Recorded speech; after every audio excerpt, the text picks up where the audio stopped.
Globalization. Globalization means when different countries of the world exchange their business, technology, education, and communication to get easily connected with each other is known as globalization.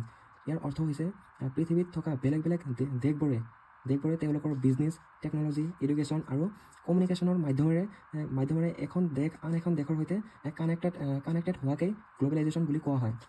In India, globalization started in 1991 after the economic reforms under P.V. Narasimha Rao, and that time the finance minister was Dr. Manmohan Singh.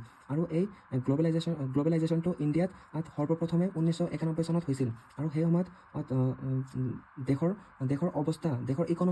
Economic অৱস্থাটো বহুত বেয়া হোৱাৰ বাবে এই গ্ল'বেলাইজেশ্যনটো start কৰা হৈছিল। আৰু সেই সময়ত ষ্টাৰ্ট কৰাৰ সময়ত PM আছিল ডক্টৰ P.V. Narasimha Rao, আৰু সেই সময়ত ফাইনেন্স মিনিষ্টাৰ ৰূপে আছিল doctor Manmohan Singh. So after the economic reforms, foreign companies came to India and started doing business. Indian IT sector started growing and the private sector got freedom.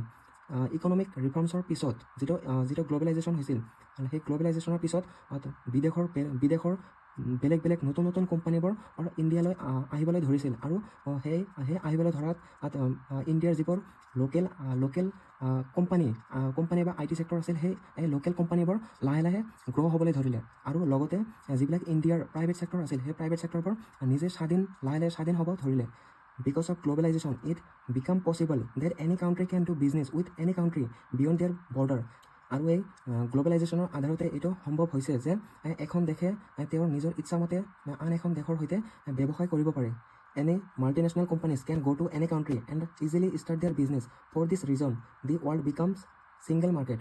আৰু any multinational companies মানে পৃথিৱীৰ যিকোনো এটা দেশৰ কোম্পানীয়ে বেলেগ যিকোনো এটা দেশৰ কোম্পানীয়ে নিজৰ ইচ্ছামতে নিজৰ স্বাধীনমতে কোনো এটা দেশত ব্যৱসায় কৰিব বিচাৰিলে সেই দেশত অতি সহজে সাধাৰণভাৱে ব্যৱসায় কৰিব পাৰিব। For this reason the world becomes single market.